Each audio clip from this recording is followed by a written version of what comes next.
Okay, from here starts the speaking test. This is the speaking test of International English Language Testing System taking place in Ross IELTS Academy. The candidate is Samson C's candidate number 014132277. The examiner is Mehnoush Hafi, examiner number 443523. Good afternoon. My name is Mehnoush Hafi. Would you please tell me your full name?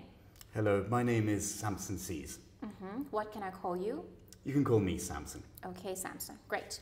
Can I see your identification, please? Absolutely. Thank you very much. Here you are. Thank you very much. Thank you. Good.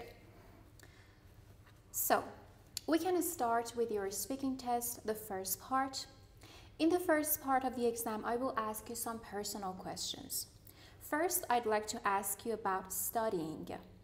What do you study? Right now I'm studying 3 subjects: drama, music and performing arts. So that's a combination of dance, music again, and certain type of acting. Okay. Do you like that subject? I love these subjects very much because I actually didn't know which one to pick. I decided to go for the music first of all, and then I realized I also love theatre studies as well. So then I realized I also love media, so I picked performing arts to get more involved. Okay, and what was your first day like in this subject? It was very exciting, to be honest with you, because I was really struggling with mathematics and science and all these subjects that the school and the national curriculum really wanted us to study, and they said you have to have these qualifications, otherwise you cannot take further studies. So I thought it was very exciting to go ahead and pick these subjects that I feel I'm more comfortable with and that I like very much. Okay, very good. Now let's move on to talk about music. What's your favorite type of music? Oh, it's funny you should ask that because I happen to be a musician and I play the piano, so I love all sorts of genres if I'm going to talk about music. But to answer your question and pick one in particular, in fact I'll pick 2 for you. I love classical music and new age, and also a mix of pop in between as well. Okay, very well. Can you sing? That's the embarrassing question that lots of people ask me, can I sing? Well, I do sing in the choir sometimes, but I would never take the risk and be a solo singer. I prefer to be just the musician and play the piano or even take a second instrument. Okay, very well. Now let's talk about neighbors and neighborhood. Do you like your neighbors? To be honest with you, I have good neighbors and bad neighbors. I don't want to name anybody, but some neighbors, they're just not very cooperative if you want to have a bonfire in the garden. So on the left-hand side of my father's house, we have Rosalind. So she's very nitpicky. She's always complaining a lot, and we cannot turn the music up very much. And are your neighbors usually close to each other in your country? Not particularly. I don't think neighbours or people who live next to each other in the UK are particularly close, unless you have a very special friendship and atmosphere in the road. But you can find the odd kind person now and then. Okay. And what is your neighbourhood like? Our neighbourhood in North London is a very peaceful place. I would prefer to live there all the time if I'm going to compare that to central London, because it's suburban and we have lots of green areas, we have a local park, and you can sleep soundly at night without the noise of anything else. Great, thank you very much. We are done with the first part of speaking test. Now we can move on to part 2. In this part, I'm going to give you a topic, and I would like you to talk about this topic for 2 minutes. But before that, you will have 1 minute to think about what you're going to say. Do you understand? Yes. Great, very good. Now I'll give you a paper and a cue card. Okay. You will have 1 minute to think about the topic, and you can make notes if you wish. Okay. Good. So, here's your cue card, and here's the paper. Thank you very much. And here's a pen. Thank Good. you. Wonderful. So, I would like you to describe a quiz program or game show on TV that you like. Now, you will have 1 minute to think about the topic, and your 1 minute starts right now. Okay.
Okay, your 1 minute is over.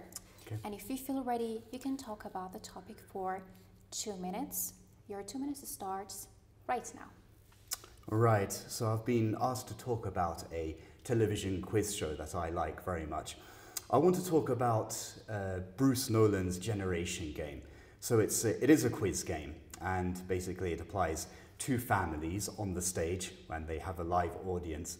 So these two groups, these two families, basically they would have to get into games and do different activities, and then they'll be scored at the very end. And I always found that very interesting because they get put in situations where they wouldn't know how to, for example, make pottery or how to act on the stage. It depends what the activity is. We always watch this program. We found out about it from ITV. They were advertising. ITV is our Channel 3 in the UK. And we just love to sit around the television and watch that together as a family. We find it most fun. So I enjoy the activities that they do. Like I said, they get onto the stage, they have to do an acting game, or they'll be maybe making a painting to see who could perform the painting better than the other.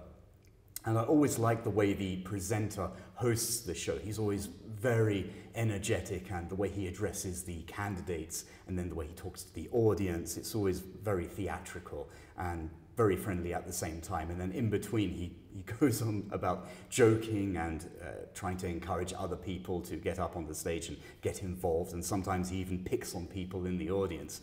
So it's a very, very fun show to watch. Another show I'd like to talk about is Cilla Black's Blind Date. And that's where she brings people on to actually matchmake people, single people, of course. And then if they pick the hidden candidate and they like what the other person is saying, then they'll choose that person to maybe go on holiday. That's the thing. They'll go on the trip and then they'll come back next week. Thank you very much. Great. We are done with part 2 and your 2 minutes is over now. We can now move on to part 3. We've been talking about a quiz program or game show on TV that you like. Now I would like to ask you some questions related to this topic, okay? Okay. Great. So let's consider television. Do people in your country like to watch TV?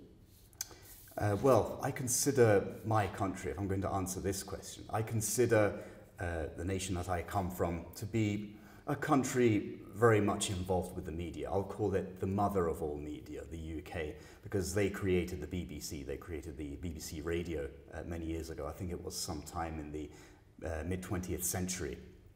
So I think it's very, very important. They have governmental channels. They also have lots of private channels, and lots of plenty of people like to watch these channels. You can watch anything you want. You can view movies, TV series, soap operas, but nowadays, obviously because of the internet and technology, people prefer to watch the same shows that our televisions are showing on their phones, maybe laptops, maybe Netflix, so that's a social media channel and everything. So there might be a pay-per-view and they might want to watch a certain TV channel.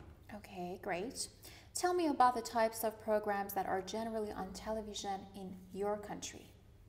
Well, as I spoke about earlier in the previous part of this test, people love to watch quiz shows, I think, a lot because it's very challenging, and the way they present these shows, it's very gripping. Not only do lots of people learn something, it could be a language-related show where there's something we have called catchphrase, and many people love to watch that and improve their vocabulary. But there's plenty of entertainment on our TV channels that many people like to look at. And how about you? Do you like such quiz shows on TV? I certainly do. I mentioned that earlier, and there's quite a few quiz shows that I would pick out. I would definitely pick Catchphrase and the previous one I spoke about, Bruce Nolan's Generation Game, because it's just very creative, and this is something that will keep me involved. And the shows are not too long either. They're about 25 minutes long or 30 minutes long, and I think that's enough to sit down and watch a television quiz show. Okay. And why do some people like to watch TV on their computer? Well, that's a very debatable question, if you ask me, because now if you look at the way generations are shaping out to be, in the 21st century. It's not like the old-fashioned days where we'd sit in front of a television as a family and watch too many shows. Many people like to do things individually, especially with the technology accessible. Like we have our laptops, we have tablets, and just walking around with our phones and being connected to the internet. It's a lot easier to access the kind of home entertainment that many people are looking for. Okay, very good. And what is the difference between young people and old people's favorite TV drama? Well, that's something I really wouldn't know what to answer, because I don't actually know what young people are definitely watching in terms of drama, and the same goes with the elderly group of people. But I can maybe sense a pattern of what they're watching. So if it's young people, they'll be probably watching a drama related to action, if we're talking about boys, males or men. If we're talking about girls, maybe they're most likely to view romantic things, romantic TV series. And why do you think is that? Like, why do they like to watch romantic movies? I think lots of these issues are to do with hormones. I mean, I don't like to be nitpicky and definitely generalize on all these things, but generally girls love to watch TV series or movies that are romantic and they have some kind of a sweet angle towards it. Boys, because they tend to be more energetic, and again, to do with the hormones, they love to watch action and be entertained with all that gripping stuff. Thank you very much. We are done with your speaking test for today. Now you can just relax and take a deep breath. Thanks. Yes, great, good. So let's see what you did in your mock test of speaking for today. But before I just get into details of different criteria, what do you think about your performance? I thought I did okay. Maybe I could have used even a stronger range of vocabulary, but I thought it was mostly related to the topics, and I believe I answered the questions as you asked me. Yes, that's totally right. Because Samson, what I loved about your speaking was a wide range of, as you said, vocabulary that you were using. So I would say that was enough, even more than enough, and I would just give you a very good score in your lexical resource. But if I just wanted to start with your fluency and coherence, what was really outstanding in your speaking is the flow of a speech you have. Like, you do not stop when you are talking, and you're very fluent while you're speaking English. And on the other hand, I didn't really notice any self-correction or self-repetition. You didn't repeat yourself. You were just using all the words and all the structures correctly, accurately, and that was really good. I couldn't really notice any effort to just keep on talking to me, so that was just wonderful. Maybe you had some hesitations, a few, not many, but it was all about you were just trying to come up with ideas. And you know, when you know what you want to say, what language you want to use, then these hesitations are okay. You were not looking for words, you were looking for ideas, and that was just wonderful.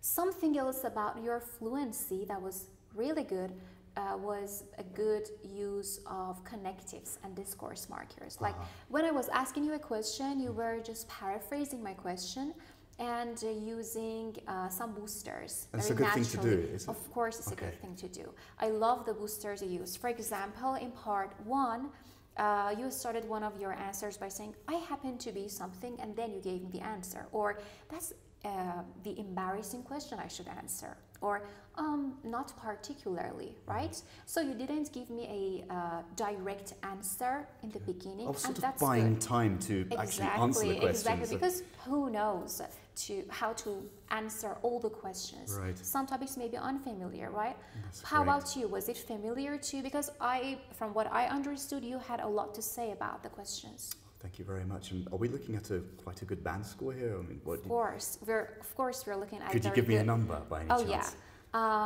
We are definitely looking at a band score 9 here. Oh, wow. Yes, because everything was just perfect. Really? And yeah, we're just talking about different criteria. So your fluency was wonderful. Thank you very much. Thank you. To talk about your lexical resource, you use a very good range of collocations and vocabulary. And I could, from like what I heard, you use some idiomatic vocabulary and uncommon collocations and words, and that is really good. It just boosts your score to 8 and more. Thanks. And your paraphrasing was wonderful. I really loved that. You didn't repeat the same words that I was using in my questions. And how was my pronunciation, by the way? Was it clear your enough? pronunciation, you used a range of pronunciation features. Okay. And what was really good about your pronunciation was that you could link up different sounds. Like it was not word by word. You were linking and just speaking very naturally like a native speaker as you are. Oh, thanks. So not like a native speaker, as a native speaker. Right. That was great. And Samson, I just have one problem with your speaking, generally in part 1, 2, and 3. Right. And that's the pace of your speech. Oh, is it too fast? It's a bit fast. Okay. Sometimes a bit fast. Right. I mean, you managed to speak with that pace and you answered all the questions very well. But sometimes when you speak too fast, you may get a bit stressed and it is more likely to make some grammatical mistakes. Right. And the pronunciation of some words might not be clear if you speak very fast.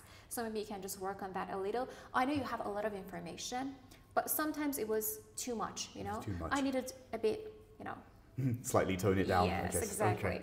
And so, yeah, that's all about it. And your grammatical range, as the last thing I want to talk about, you use a range of complex structures. If I want to give you examples, for example, you were using conditional sentences very well, relative clauses, compound sentences, and I could hear some adverbs. You started some of your sentences, for example, by saying generally, definitely, you know, and you were talking about the different issues. So that was really good. And in part 2, what I realized was that you covered all the bullet points, which is just terrific. Great. But after, like, you covered the 2 minutes, but after you had like 10 seconds or 20 seconds left, and you kind of ran out of words, so you went off the topic and you started talking about another show, right? That's right, because I thought it's good to complete the 2 minutes and keep this flow of speech. And that's great. So that was really good. You went off the topic and you didn't stop talking. The same thing happened in part 3, like in question number 4. You said that's something I really wouldn't know. You didn't have an answer to the question. I didn't. No. But you didn't stop. No, I didn't stop because you have to address the question, I thought. So I just, you know, from a different angle, go into the idea and start answering the question. Okay, great. Yes, that's totally right. Okay, yeah, I have good examples of what you did here. Yeah, the only problem I have is with the pace of your speech, like you said, which you managed really well, but yeah, maybe you can just work on that a little. And finally, the last thing I would say, the connectives and conjunctions that you were using. You were not just using and, so, because, but. It was more than that, like besides, unless, also, as well, you know, such It's more words. Conversational, I thought. So exactly. Just why not use them? them? I could totally feel like I'm having a conversation with you. It was not like a real exam, and you were so confident. We had eye contact. These are not part of criteria, but it really helps you to reduce your stress levels. It does, yeah. I felt better just getting involved with the chat. Okay. Thank you very much. You're welcome. Do you have any questions or problems? No, I think you basically covered everything, so I really appreciate it. And you're welcome. thank you for your time. Thank you. Okay.